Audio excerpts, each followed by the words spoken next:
Chapter 1. Birth and Parentage. The Gandhis belonged to the Bania caste and seem to have been originally grocers.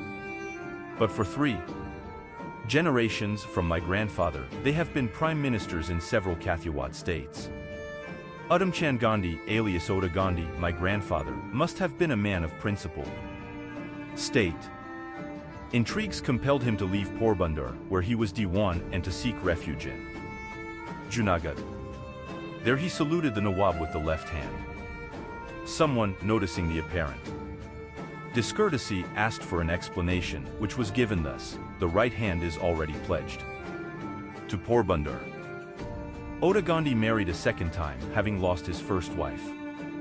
He had 4 sons by his first wife and 2 by his second wife. I do not think that in my childhood I ever felt or knew that these sons of Oda Gandhi were not all of the same mother. The 5th of these 6 brothers was Karamchand Gandhi, alias Kaba Gandhi, and the 6th was Tulsidas Gandhi.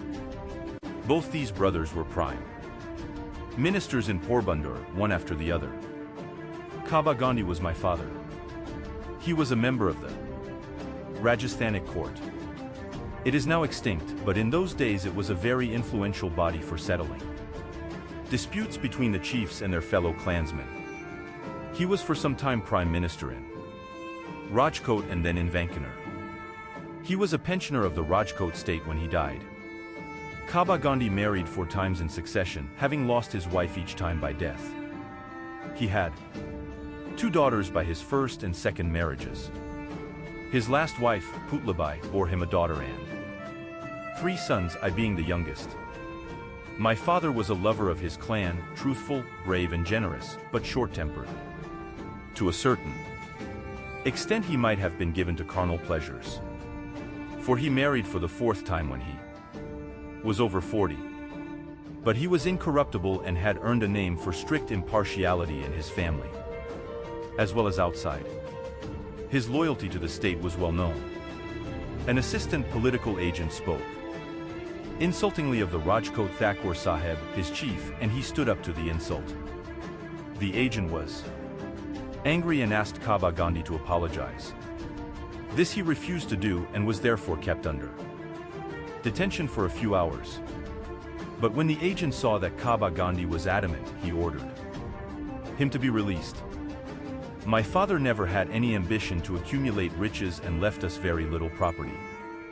He had no education, save that of experience. At best, he might be said to have read up to the 5th Gujarati standard. Of history and geography he was innocent, but his rich experience of practical affairs stood him in good stead in the solution of the most intricate questions and in managing hundreds of men. Of religious training he had very little, but he had that kind of religious culture which frequent visits to temples and listening to religious discourses make available to many Hindus. In his last days he began reading the Gita at the instance of a learned Brahmin friend of the family, and he used to repeat aloud some verses every day at the time of worship. The outstanding impression my mother has left on my memory is that of saintliness. She was deeply religious. She would not think of taking her meals without her daily prayers. Going to Haveli, the Vaishnava temple, was one of her daily duties. As far as my memory can go back, I do not remember her having ever missed the Chaturmas. She would take the hardest vows and keep them without flinching. Illness was no excuse for relaxing them. I can recall her once falling ill when she was observing the Chandrayana vow, but the illness was not allowed to interrupt the observance. To keep 2 or 3 consecutive fasts was nothing to her. Living on 1 meal a day during Chaturmas was a habit with her. Not content with that, she fasted every alternate day during one Chaturmas. During another Chaturmas she vowed not to have food without seeing the sun. We children on those days would stand, staring at the sky, waiting to announce the appearance of the sun to our mother. Everyone knows that at the height of the rainy season the sun often does not condescend to show his face. And I remember days when, at his sudden appearance, we would rush and announce it to her. She would run out to see with her own eyes But by that time the fugitive son would be gone, thus depriving her of her meal. And that does not matter, she would say cheerfully, God did not want me to eat today. And then she would return to her round of duties. My mother had strong common sense. She was well informed about all matters of state, and ladies of the court thought highly of her intelligence. Often I would accompany her, exercising the privilege of childhood, and I still remember many lively discussions she had with the widowed mother of the Thakur Sahib. Of these parents I was born at Porbandar, otherwise known as Sudamapuri, on the October 2nd, 1869. I passed my childhood in Porbandar. I recollect having been put to school. It was with some difficulty that I got through the multiplication tables. The fact that I recollect nothing more of those days than having learnt, in company with other boys, to call our teacher all kinds of names would strongly suggest that my intellect must have been sluggish and my memory raw. Chapter 2. Childhood.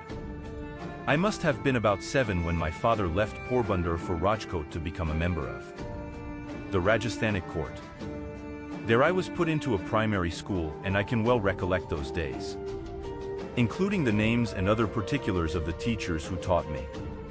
As at Porbandar, so here, there is hardly anything to note about my studies. I could only have been a mediocre student. From this school I went to the suburban school and thence to the high school, having already reached my 12th year. I do not remember having ever told a lie during this short period, either to my teachers or to my schoolmates. I used to be very shy and avoided all company. My books and my lessons were my sole companions. To be at school at the stroke of the hour and to run back home as soon as the school closed, that was my daily habit. I literally ran back because I could not bear to talk to anybody. I was even afraid lest anyone should poke fun at me. There is an incident which occurred at the examination during my first year at the high school and which is worth recording. Mr. Giles, the educational inspector, had come on a visit of inspection. He had set us 5 words to write as a spelling exercise. One of the words was kettle. I had misspelled it. The teacher tried to prompt me with the point of his boot, but I would not be prompted. It was beyond me to see that he wanted me to copy the spelling from my neighbor's slate, for I had thought that the teacher was there to supervise us against copying. The result was that all the boys, except myself, were found to have spelt every word correctly. Only I had been stupid. The teacher tried later to bring this stupidity home to me, but without effect. I never could learn the art of copying. Yet the incident did not in the least diminish my respect for my teacher. I was by nature blind to the faults of elders. Later I came to know of many other failings of this teacher, but my regard for him remained the same. For I had learned to carry out the orders of elders, not to scan their actions. 2 other incidents belonging to the same period have always clung to my memory. As a rule, I had a distaste for any reading beyond my school books. The daily lessons had to be done, because I disliked being taken to task by my teacher as much as I disliked deceiving him. Therefore I would do the lessons, but often without my mind in them. Thus, when even the lessons could not be done properly, there was of course no question of any extra reading. But somehow my eyes fell on a book purchased by my father. It was Shravan Pitrabhakti Nataka, a play about Sharavana's devotion to his parents. I read it with intense interest. There came to our place about the same time itinerant showman. One of the pictures I was shown was of Shravan carrying, by means of slings fitted for his shoulders, his blind parents on a pilgrimage. The book and the picture left an indelible impression on my mind. Here is an example for you to copy, I said to myself. The agonized lament of the parents over Shravan's death is still fresh in my memory. The melting tune moved me deeply, and I played it on a concertina which my father had purchased for me. There was a similar incident connected with another play. Just about this time, I had secured my father's permission to see a play performed by a certain dramatic company. This play Harishchandra captured my heart. I could never be tired of seeing it. But how often should I be permitted to go? It haunted me, and I must have acted Harishchandra to myself times without number. Why should not all be truthful like Harishchandra, was the question I asked myself day and night. To follow truth and to go through all the ordeals Harishchandra went through was the one ideal it inspired in me. I literally believed in the story of Harishchandra. The thought of it all often made me weep. My common sense tells me today that Harishchandra could not have been a historical character. Still, both Harishchandra and Shravan are living realities for me, and I am sure I should be moved as before if I were to read those plays again today. Chapter 3. Child Marriage. Much as I wish that I had not to write this chapter, I know that I shall have to swallow many such bitter draughts in the course of this narrative. And I cannot do otherwise if I claim to be a worshipper of truth. It is my painful duty to have to record here my marriage at the age of 13. As I see the youngsters of the same age about me who are under my care and think of my own marriage, I am inclined to pity myself and to congratulate them on having escaped my lot. I can see no moral argument in support of such a preposterously early marriage. Let the reader make no mistake. I was married, not betrothed. For in Kathiawad there are two distinct rites, betrothal and marriage. Betrothal is a preliminary promise on the part of the parents of the boy and the girl to join them in marriage, and it is not inviolable. The death of the boy entails no widowhood on the girl. It is an agreement purely between the parents, and the children have no concern with it. Often they are not even informed of it. It appears that I was betrothed thrice, though without my knowledge. I was told that two girls chosen for me had died in turn, and therefore I infer that I was betrothed 3 times. I have a faint recollection, however, that the third betrothal took place in my 7th year. But I do not recollect having been informed about it. In the present chapter 1 am talking about my marriage, of which I have the clearest recollection.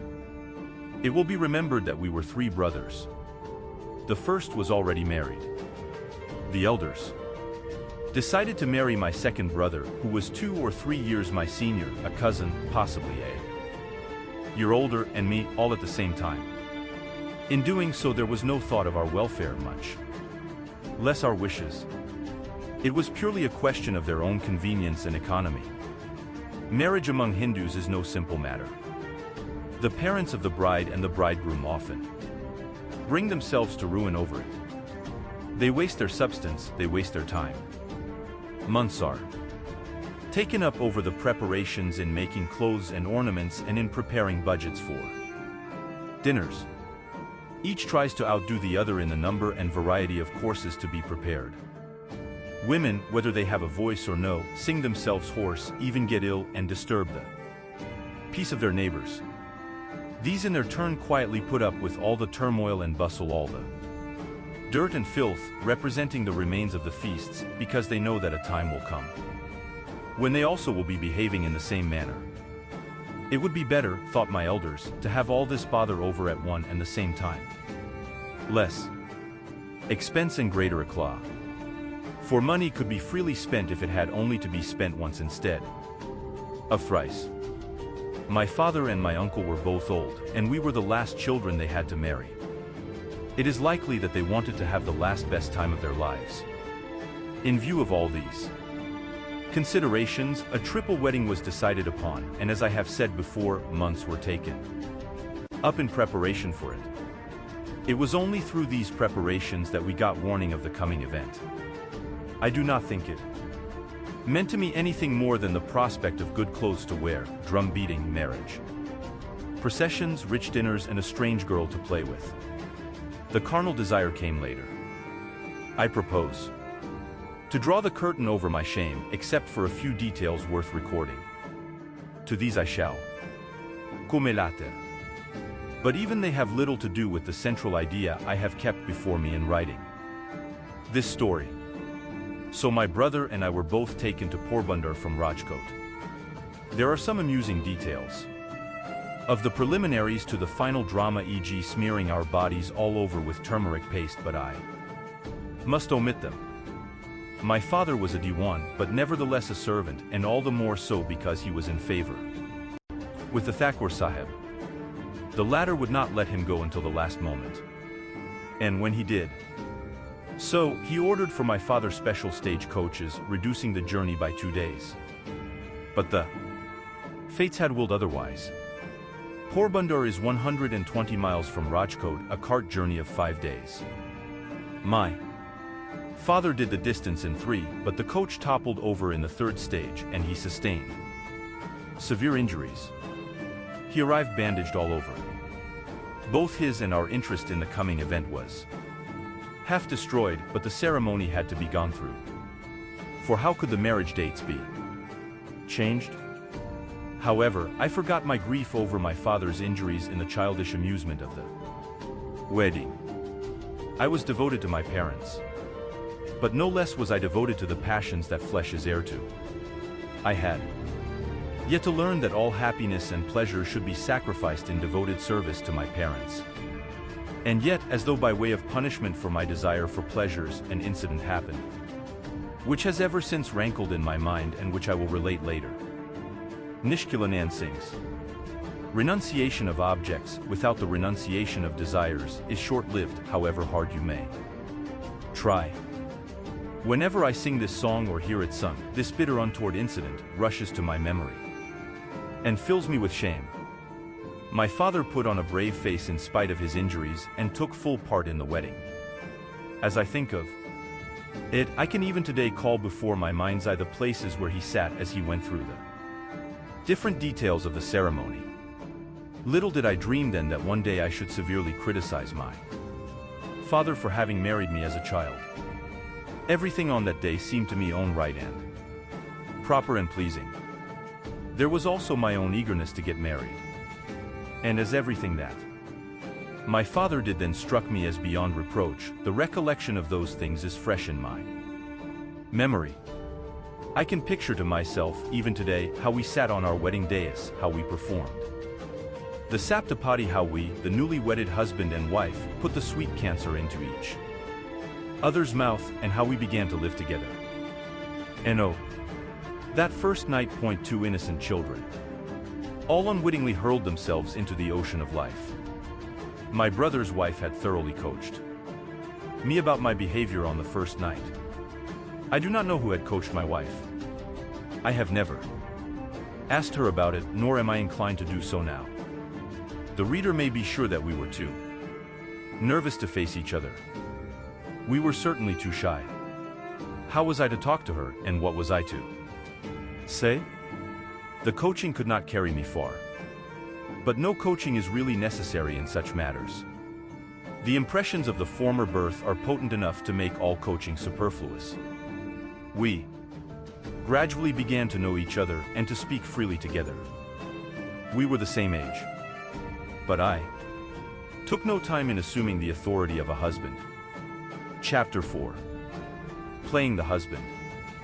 About the time of my marriage, little pamphlets costing a pièce or a pie, I now forget how much, used to be issued, in which conjugal love, thrift, child marriages, and other such subjects were discussed. Whenever I came across any of these, I used to go through them cover to cover. And it was a habit with me to forget what I did not like and to carry out in practice whatever I liked. Lifelong faithfulness to the wife, inculcated in these booklets as the duty of the husband, remained permanently imprinted on my heart. Furthermore, the passion for truth was innate in me, and to be false to her was therefore out of the question. And then there was very little chance of my being faithless at that tender age. But the lesson of faithfulness had also untoward effect. If I should be pledged to be faithful to my wife, she also should be pledged to be faithful to me, I said to myself. The thought made me a jealous husband. Her duty was easily converted into my right to exact faithfulness from her, and if it had to be exacted, I should be watchfully tenacious of the right. I had absolutely no reason to Suspect my wife's fidelity, but jealousy does not wait for reasons.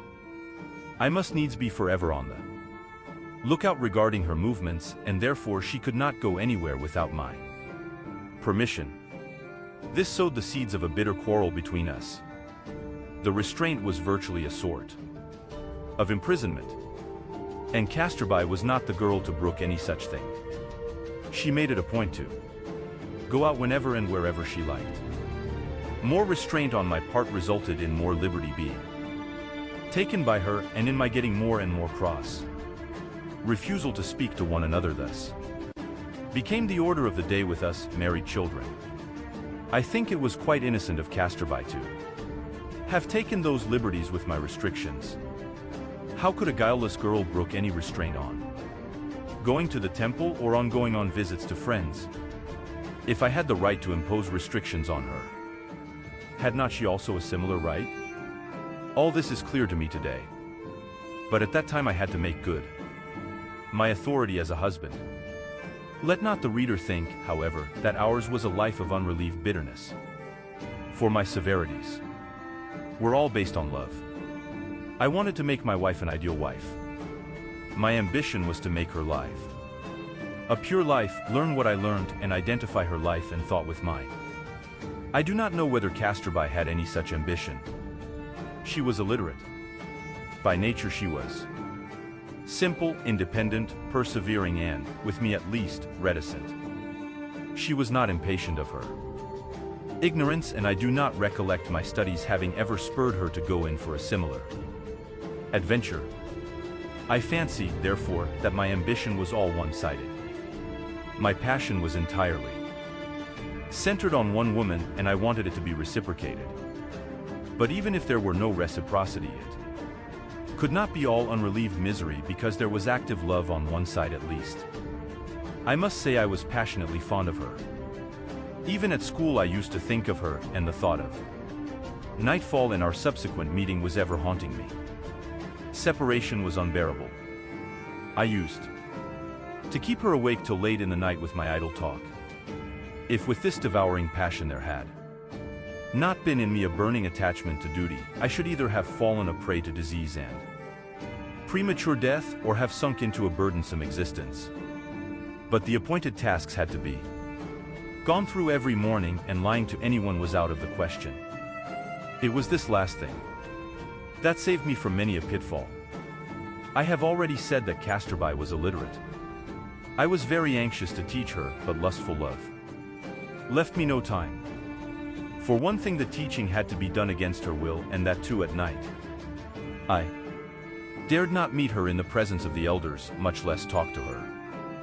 Cathewat had then, and to a certain extent has even today, its own peculiar, useless and barbarous purdah. Circumstances were thus unfavorable. I must therefore confess that most of my efforts to instruct Casterby in our youth were unsuccessful. And when I awoke from the sleep of lust, I had already launched forth into public life, which did not leave me much spare time. I failed likewise to instruct her through private tutors. As a result, Casterby can now with difficulty write simple letters and understand simple Gujarati. I am sure that, had my love for her been absolutely untainted with lust, she would be a learned lady today, for I could then have conquered her dislike for studies. I know that nothing is impossible for pure love. I have mentioned one circumstance that more or less saved me from the disasters of lustful love. There is another worth noting.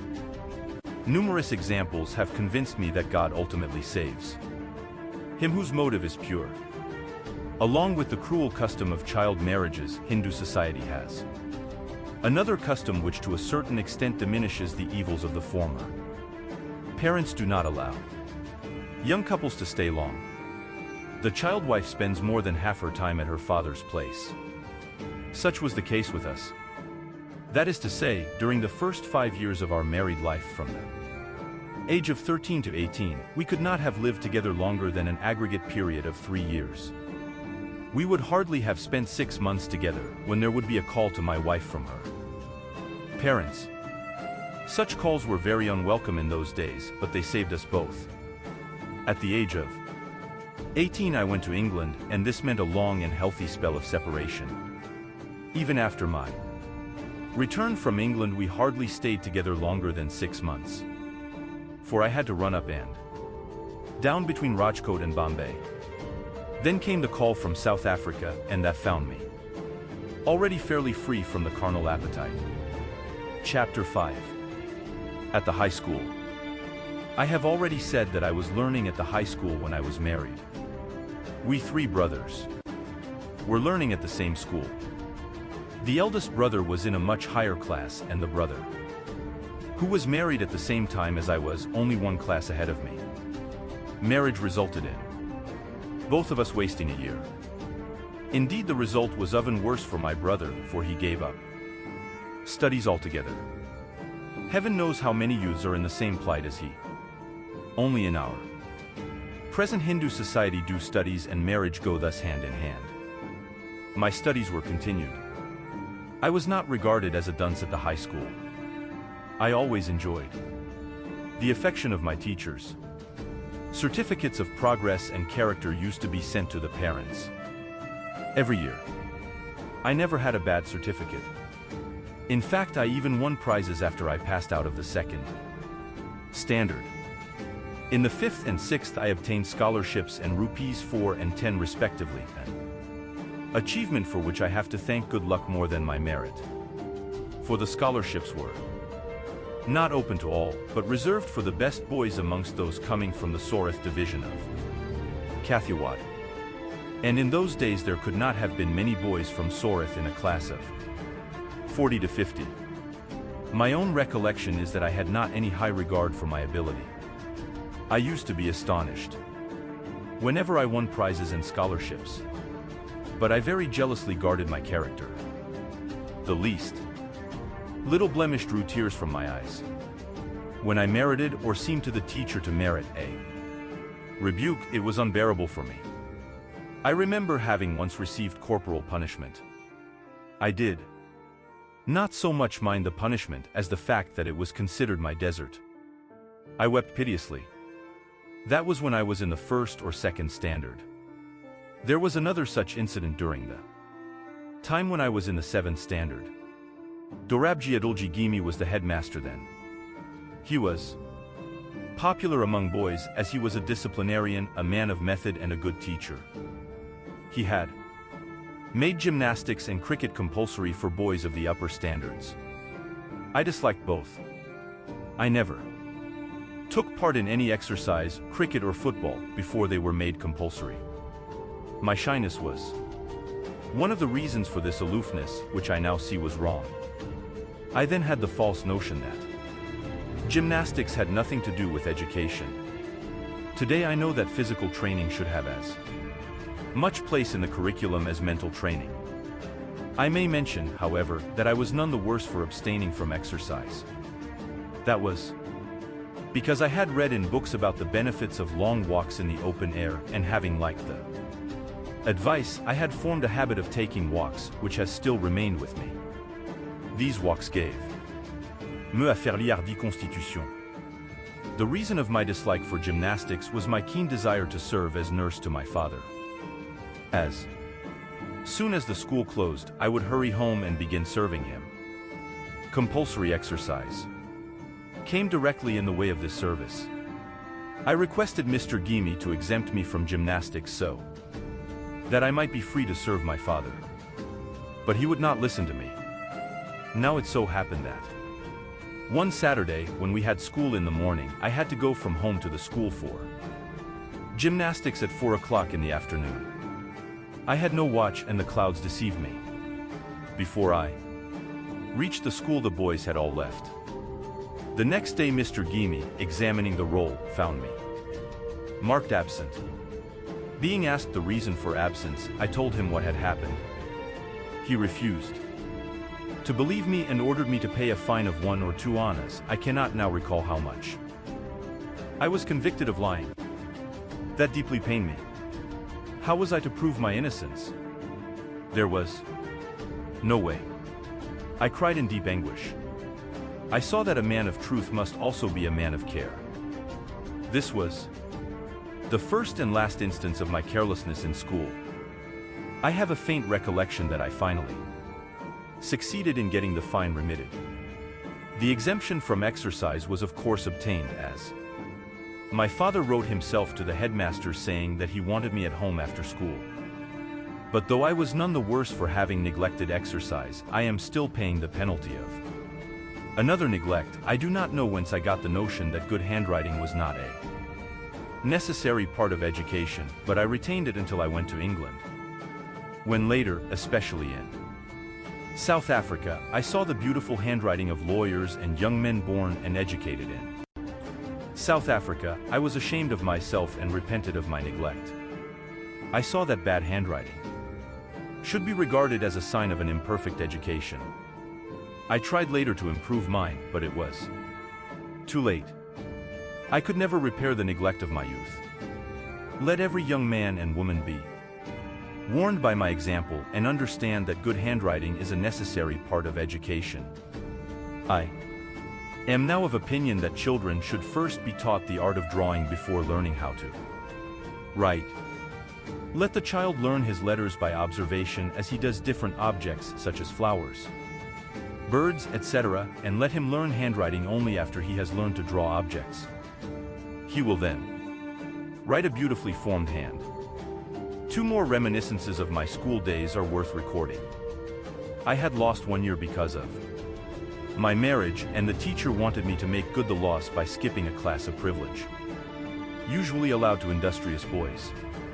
I therefore had only 6 months in the 3rd standard and was prompted to he-4th after the examinations, which are followed by the summer vacation. English became the medium of instruction in most subjects from the 4th standard. I found myself completely at sea. Geometry was a new subject in which I was not particularly strong, and the English medium made it still more difficult for me. The teacher taught the subject very well, but I could not follow him. Often I would lose heart and think of going back to the 3rd standard, feeling that the packing of 2 years' studies into a single year was too ambitious. But this would discredit not only me, but also the teacher, because, counting on my industry, he had recommended my promotion. So the fear of the double discredit kept me at my post. When, however, with much effort I reached the 13th proposition of Euclid, the utter simplicity of the subject was suddenly revealed to me. A subject which only required a pure and simple use of one's reasoning powers could not be difficult. Ever since that time, geometry has been both easy and interesting for me. Sanskrit, however, proved a harder task. In geometry there was nothing to memorize, whereas in Sanskrit I thought everything had to be learned by heart. This subject also was commenced from the 4th standard. As soon as I entered the 6th I became disheartened. The teacher was a hard taskmaster, anxious, as I thought, to force the boys. There was a sort of rivalry going on between the Sanskrit and the Persian teachers. The Persian teacher was lenient. The boys used to talk among themselves that Persian was very easy and the Persian teacher very good and considerate to the students. The easiness tempted me, and one day I sat in the Persian class. The Sanskrit teacher was grieved. He called me to his side and said, "How can you forget that? You are the son of a Vaishnava father? Won't you learn the language of your own religion? If you have any difficulty, why not come to me? I want to teach you students Sanskrit to the best of my ability. As you proceed further, you will find in it things of absorbing interest. You should not lose heart. Come and sit again in the Sanskrit class." This kindness put me to shame. I could not disregard my teacher's affection. Today I cannot but think with gratitude of Krishna Shankar Pandya. For if I had not acquired the little Sanskrit that I had learnt then, I should have found it difficult to take any interest in our sacred books. In fact, I deeply regret that I was not able to acquire a more thorough knowledge of the language, because I have since realized that every Hindu boy and girl should possess sound Sanskrit learning. It is now my opinion that in all Indian curricula of higher education there should be a place for Hindi, Sanskrit, Persian, Arabic and English, besides of course the vernacular. This big list need not frighten anyone. If our education were more systematic and the boys free from the burden of having to learn their subjects through a foreign medium, I am sure learning all these languages would not be an irksome task, but a perfect pleasure. A scientific knowledge of one language makes a knowledge of other languages comparatively easy. In reality, Hindi, Gujarati and Sanskrit may be regarded as one language and Persian and Arabic also as one. Though Persian belongs to the Aryan and Arabic to the Semitic family of languages, there is a close relationship between Persian and Arabic because both claim their full growth through the rise of Islam. Urdu I have not regarded as a distinct language because it has adopted the Hindi grammar and its vocabulary is mainly Persian and Arabic, and he who would learn good Urdu must learn Persian and Arabic as one who would learn good Gujarati, Hindi, Bengali or Marathi must learn Sanskrit. Chapter 6. A tragedy. Amongst my few friends at the high school I had, at different times, two who might be called intimate. One of these friendships did not last long, though I never forsook my friend. He forsook me because I made friends with the other. This latter friendship I regard as a tragedy in my life. It lasted long. I formed it in spirit of a reformer. This companion was originally my elder brother's friend. They were classmates. I knew his weaknesses, but I regarded him as a faithful friend. My mother, my eldest brother, and my wife warned me that I was in bad company. I was too proud to heed my wife's warning. But I dared not go against the opinion of my mother and my eldest brother. Nevertheless, I pleaded with them, saying, I know he has the weaknesses you attribute to him, but you do not know his virtues. He cannot lead me astray, as my association with him is meant to reform him. For I am sure that if he reforms his ways, he will be a splendid man. I beg you not to be anxious on my account. I do not think this satisfied them, but they accepted my explanation and let me go my way. I have seen since that I had calculated wrongly.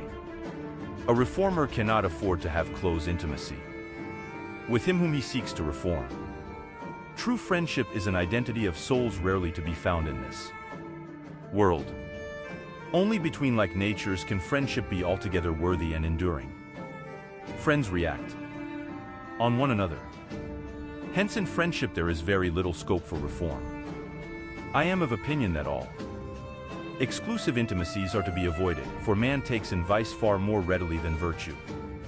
And he who would be friends with God must remain alone or make the whole world his friend. I may be wrong, but my effort to cultivate an intimate friendship proved a failure. A wave of reform was sweeping over Rajkot at the time when I first came across this friend. He informed me that many of our teachers were secretly taking meat and wine. He also named many well-known people of Rajkot as belonging to the same company. There were also, I was told, some high school boys among them. I was surprised and pained.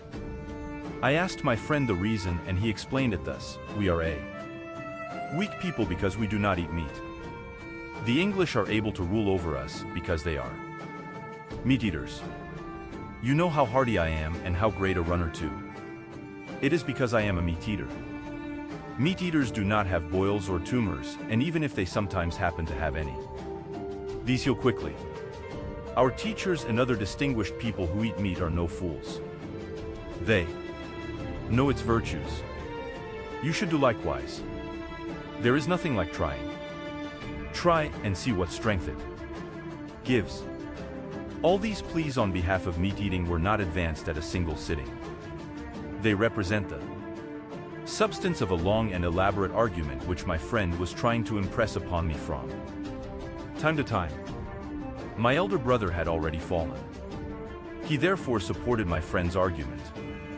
I certainly looked feeble-bodied by the side of my brother and this friend. They were both hardier, physically stronger and more daring. This friend's exploits cast a spell over me.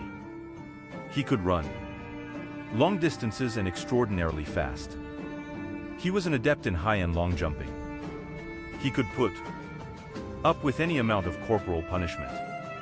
He would often display his exploits to me, and as one is always dazzled when he sees in others the qualities that he lacks himself, I was dazzled by this friend's exploits. This was followed by a strong desire to be like him. I could hardly jump or run. Why should not I also be as strong as he? Moreover, I was a coward. I used to be haunted by the fear of thieves, ghosts, and serpents. I did not dare to stir out of doors at night. Darkness was a terror to me. It was almost impossible for me to sleep in the dark, as I would imagine ghosts coming from one direction, thieves from another, and serpents from a third. I could not therefore bear to sleep without a light in the room. How could I disclose my fears to my wife, no child, but already at the threshold of youth, sleeping by my side? I knew that she had more courage than I, and I felt ashamed of myself. She knew no fear of serpents and ghosts. She could go out anywhere in the dark. My friend knew all these weaknesses of mine. He would tell me that he could hold in his hand live serpents, could defy thieves, and did not believe in ghosts. And all this was, of course, the result of eating meat. A doggerel of the Gujarati poet Narmad was in vogue amongst us schoolboys as follows: Behold, the mighty Englishman, he rules the Indian small, because being a meat-eater he is 5 cubits tall. All this had its due effect on me. I was beaten. It began to grow on me that meat-eating was good, that it would make me strong and daring, and that, if the whole county took to meat-eating, the English could be overcome. A day was thereupon fixed for beginning the experiment. It had to be conducted in secret. The Gandhis were Vaishnavas. My parents were particularly staunch Vaishnavas. They would regularly visit the Haveli. The family had even its own temples. Jainism was strong in Gujarat, and its influence was felt everywhere and on all occasions. The opposition to and abhorrence of meat-eating that existed in Gujarat among the Jains and Vaishnavas were to be seen nowhere else in India or outside in such strength. These were the traditions in which I was born and bred. And I was extremely devoted to my parents. I knew that the moment they came to know of my having eaten meat, they would be shocked to death. Moreover, my love of truth made me extra cautious. I cannot say that I did not know then that I should have to deceive my parents if I began eating meat. But my mind was bent on the reform. It was not a question of pleasing the palate. I did not know that it had a particularly good relish.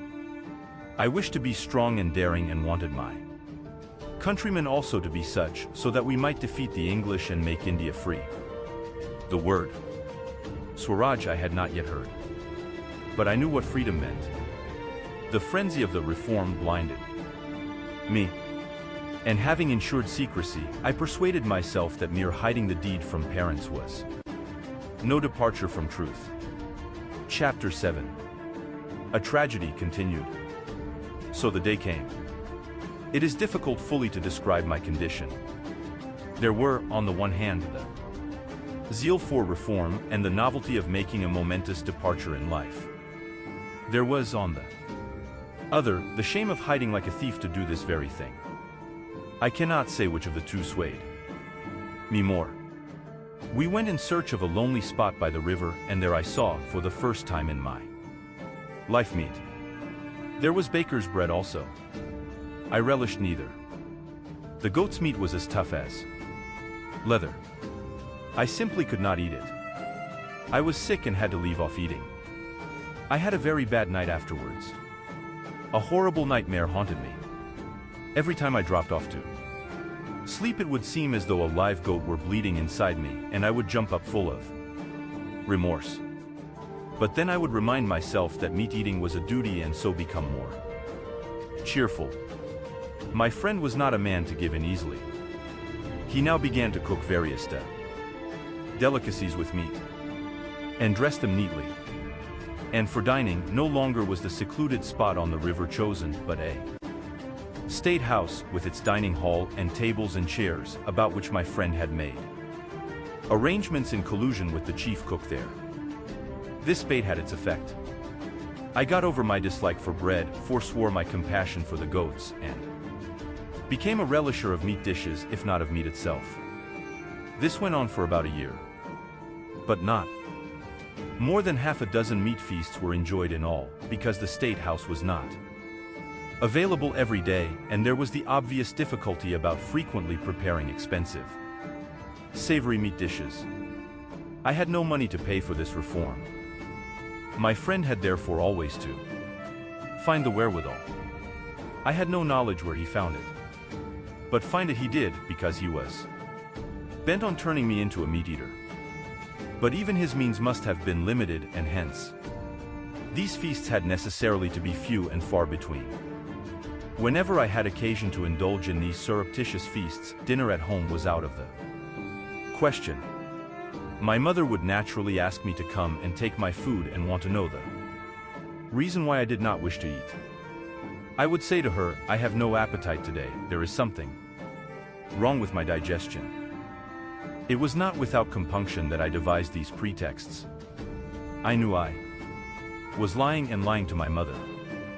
I also knew that, if my mother and father came to know of my having become a meat eater, they would be deeply shocked. This knowledge was gnawing at my heart. Therefore I said to myself, though it is essential to eat meat and also essential to take up food reform in the country, yet deceiving and lying to one's father and mother is worse than not eating meat. In their lifetime, therefore, meat eating must be out of the question. When they are no more, and I have found my freedom, I will eat meat openly, but until that moment arrives I will abstain from it. This decision I communicated to my friend, and I have never since gone back to meat. My parents never knew that two of their sons had become meat eaters. I abjured meat out of the purity of my desire not to lie to my parents, but I did not abjure the company of my friend. My zeal for reforming him had proved disastrous for me, and all the time I was completely unconscious of the fact. The same company would have led me into faithlessness to my wife. But I was saved by the skin of my teeth. My friend once took me to a brothel. He sent me in with the necessary instructions. It was all prearranged. The bill had already been paid. I went into the jaws of sin, but God in His infinite mercy protected me against myself. I was almost struck blind and dumb in this den of vice. I sat near the woman on her bed, but I was tongue-tied.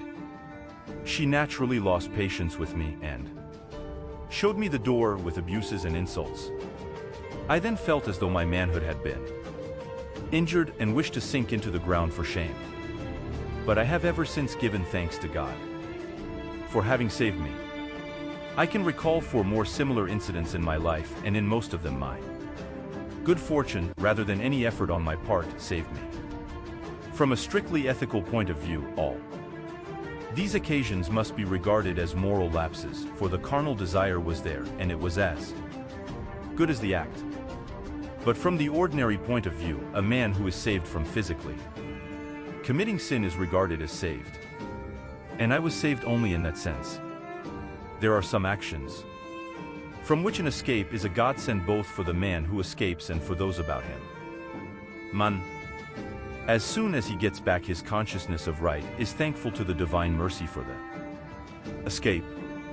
As we know that a man often succumbs to temptation, however much he say resist it, we also know that providence often intercedes and saves him in spite of himself.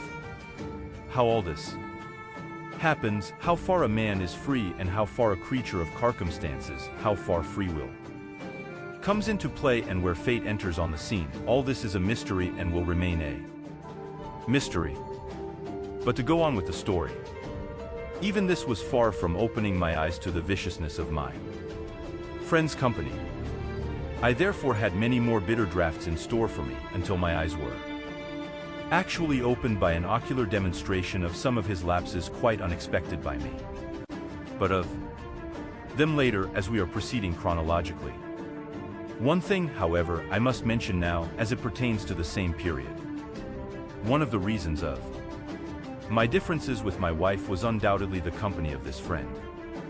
I was both a devoted and a jealous husband, and this friend fanned the flame of my suspicions about my wife. I never could doubt his veracity, and I have never forgiven myself the violence of which I have been guilty, and often having pained my wife by acting on his information. Perhaps only a Hindu wife would tolerate these hardships, and that is why I have regarded woman as an incarnation of tolerance. A servant wrongly suspected may throw up his job, a son in the same case may leave his father's roof, and a friend may put an end to the friendship. The wife, if she suspects her husband, will keep quiet, but if the husband suspects her, she is ruined. Where is she to go? A Hindu wife may not seek divorce in a law court. Law has no remedy for her. And I can never forget or forgive myself for having driven my wife to that desperation. The canker of suspicion was rooted out only when I understood ahimsa in all its bearings. I saw then the glory of Brahmacharya and realized that the wife is not the husband's bondslave, but his companion and his helpmate, and an equal partner in all his joy and sorrows, as free as the husband to choose her own path. Whenever I think of those dark days of doubts and suspicions, I am filled with loathing of my folly and my lustful cruelty, and I deplore my blind devotion to my friend. Chapter 8. Stealing and Atonement. I have still to relate some of my failings during this meat-eating period and also previous to it, which date from before my marriage or soon after. A relative and I became fond of smoking. Not that we saw any good in smoking or were enamored of the smell of a cigarette. We simply imagined a sort of pleasure in emitting clouds of smoke from our mouths. My uncle had the habit, and when we saw him smoking, we thought we should copy his example. But we had no money. So we began pilfering stumps of cigarettes thrown away by my uncle. The stumps, however, were not always available and could not emit much smoke either. So we began to steal coppers from the servants' pocket money in order to purchase Indian cigarettes. But the question was where to keep them. We could not, of course, smoke in the presence of elders. We managed somehow for a few weeks on these stolen coppers. In the meantime, we heard that the stalks of a certain plant were porous and could be smoked like cigarettes. We got them and began this kind of smoking. But we were far from being satisfied with such things as these. Our want of independence began to smart. It was unbearable that we should be unable to do anything without the elders' permission. At last, in sheer disgust, we decided to commit suicide. But how were we to do it? From where were we to get the poison? We heard that datura seeds were an effective poison. Off we went to the jungle in search of these seeds and got them. Evening was thought to be the auspicious hour. We went to Kedarji Mandir, Putki in the temple lamp, had the darshan, and then looked for a lonely corner. But our courage failed us. Supposing we were not instantly killed? And what was the good of killing ourselves? Why not rather put up with the lack of independence? But we swallowed 2 or 3 seeds nevertheless. We dared not take more. Both of us fought shy of death and decided to go to Ramji Mandir to compose ourselves and to dismiss the thought of suicide. I realized that it was not as easy to commit suicide as to contemplate it. And since then, whenever I have heard of someone threatening to commit suicide, it has had little or no effect on me. The thought of suicide ultimately resulted in both of us bidding goodbye to the habit of smoking stumps of cigarettes and of stealing the servants' coppers for the purpose of smoking. Ever since I have been grown up, I have never desired to smoke and have always regarded the habit of smoking as barbarous, dirty, and harmful. I have never understood why there is such a rage for smoking throughout the world. I cannot bear to travel in a compartment full of people smoking. I become choked. But much more serious than this theft was the one I was guilty of a little later. I pilfered the coppers when I was 12 or 13, possibly less. The other theft was committed when I was 15. In this case, I stole a bit of gold out of my meat-eating brother's armlet. This brother had run into a debt of about 25 rupees. He had on his arm an armlet of solid gold. It was not difficult to clip a bit out of it. Well, it was done and the debt cleared. But this became more than I could bear. I resolved never to steal again. I also made up my mind to confess it to my father. But I did not dare to speak. Not that I was afraid of my father beating me. No, I do not recall his ever having beaten any of us. I was afraid of the pain that I should cause him. But I felt that the risk should be taken, that there could not be a cleaning without a clean confession. I decided at last to write out the confession, to submit it to my father and ask his forgiveness. I wrote it on a slip of paper and handed it to him myself. In this note, not only did I confess my guilt, but I asked adequate punishment for it and closed with a request to him not to punish himself for my offense. I also pledged myself never to steal in future. I was trembling as I handed the confession to my father. He was then suffering from a fistula and was confined to bed. His bed was a plain wooden plank. I handed him the note and sat opposite the plank. He read it through, and pearl drops trickled down his cheeks, wetting the paper. For a moment he closed his eyes in thought and then tore up the note. He had sat up to read it. He again lay down. I also cried. I could see my father's agony. If I were a painter, I could draw a picture of the whole scene today. It is still so vivid in my mind. Those pearl drops of love cleansed my heart and washed my sin away. Only he who has experienced such love can know what it is. As the hymn says, only he who is smitten with the arrows of love knows its power. This was, for me, an abject lesson in ahimsa. Then I could read in it nothing more than a father's love, but today I know that it was pure ahimsa. When such ahimsa becomes all-embracing, it transforms everything it touches. There is no limit to its power. This sort of sublime forgiveness was not natural to my father. I had thought that he would be angry, say hard things, and strike his forehead. But he was so wonderfully peaceful, and I believe this was due to my clean confession. A clean confession, combined with a promise never to commit the sin again when offered before one who has the right to receive it, is the purest type of repentance. I know that my confession made my father feel absolutely safe about me and increased his affection for me beyond measure.